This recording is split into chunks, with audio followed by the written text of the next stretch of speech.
Donc, je vous propose d'aborder maintenant la deuxième partie de notre soirée avec notre traditionnelle cérémonie de remise des prix. Bonsoir, docteur Ducardonnet. Bonsoir, Daniel. L'année 2020 est, à bien des égards, une année inédite, vous le savez. Mais malgré les nombreuses incertitudes que nous avons dû lever jusqu'à aujourd'hui, il nous a semblé important de maintenir cette cérémonie pour montrer la capacité d'adaptation et de réactivité de notre syndicat et de ses membres. Dans ce contexte sans précédent, les 40 éditeurs adhérents au SPEPS ont réussi le tour de force de ne pas cesser de publier leur contenu et de continuer à servir leur communauté médicale. Mais nous ne nous sommes pas limités à faire apparaître nos 450 publications. Dès le début de la pandémie, nous avons également décidé, collectivement, d'ouvrir l'accès à nos contenus, notamment ceux qui concernaient la Covid-19, à l'ensemble de nos communautés médicales.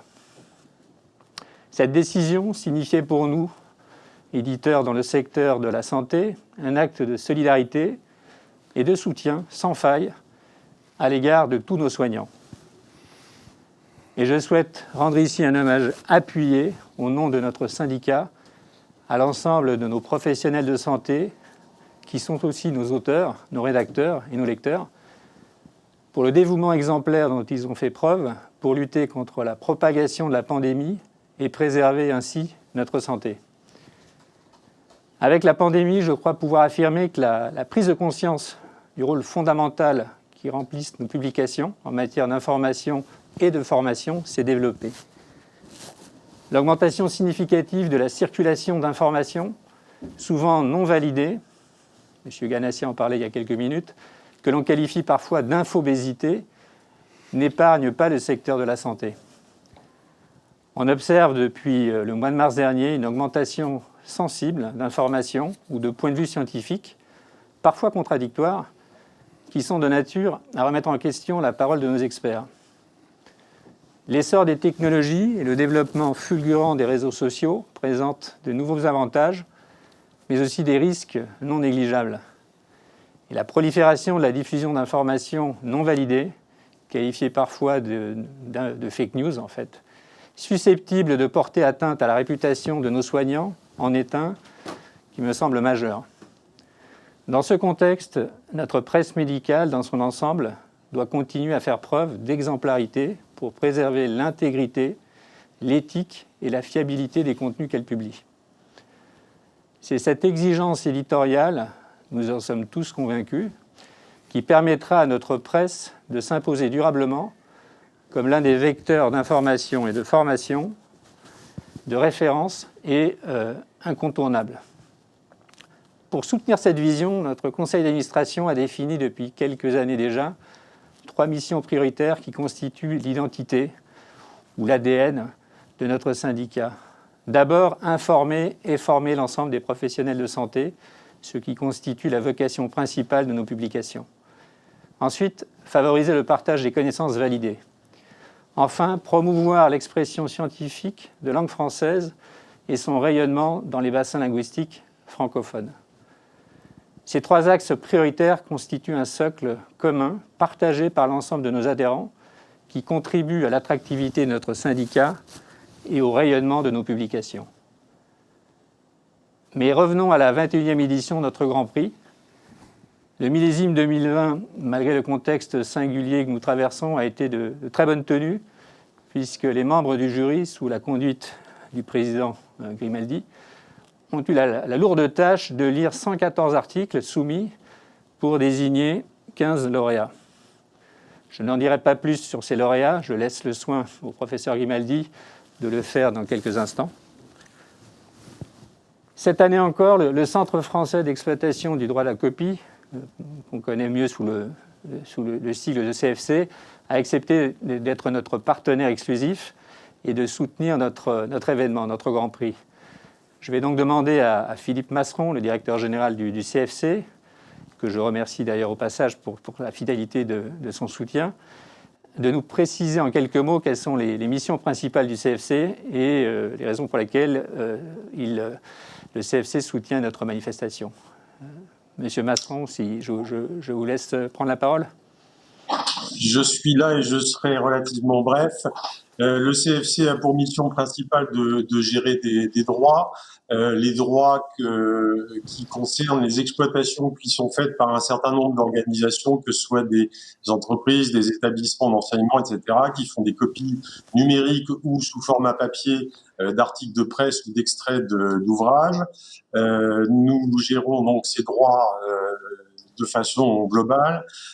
Désormais, nous avons aussi une autre mission qui consiste à accompagner des initiatives, des programmes qui ont pour objectif de soutenir la presse et le livre, et c'est à ce titre que le CFC est partenaire pour la 2e année consécutive du Grand Prix éditorial du SPEP. Donc je suis très heureux que nous puissions y participer cette année. Je dois dire que le CFC a tenu particulièrement à accompagner auteurs et éditeurs cette année en maintenant l'ensemble de ses services à leur destination, en particulier tout ce qui concerne la répartition, et également dans ses soutiens d'actions culturelles.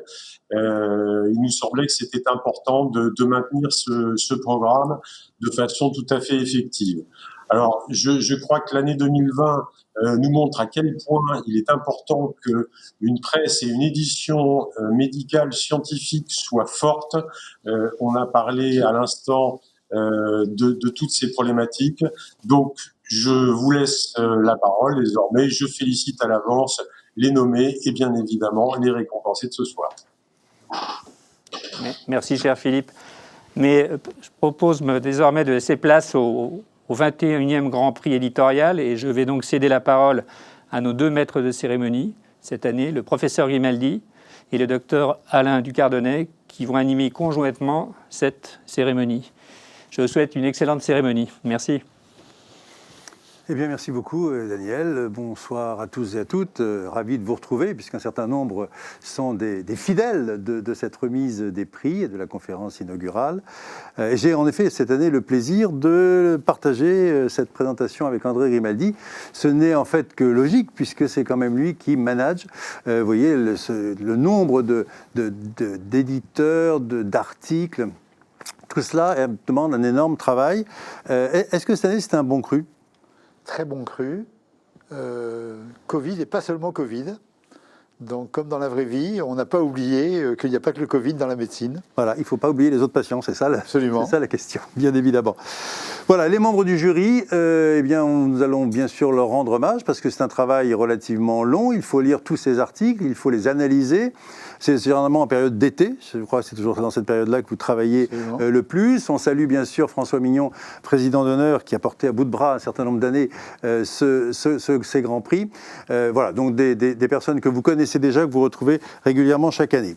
Nous allons balayer également les publications et les sites candidats, parce que c'est quand même grâce à eux que nous pouvons nous réunir, et c'est grâce à eux qu'on peut partager. Vous verrez, il y a des articles qui sont vraiment passionnants. Moi, tout ce que j'ai lu était passionnant, et c'est en plus accessible, et en plus c'est de la bonne qualité. Donc c'est un plaisir que de parcourir ces articles.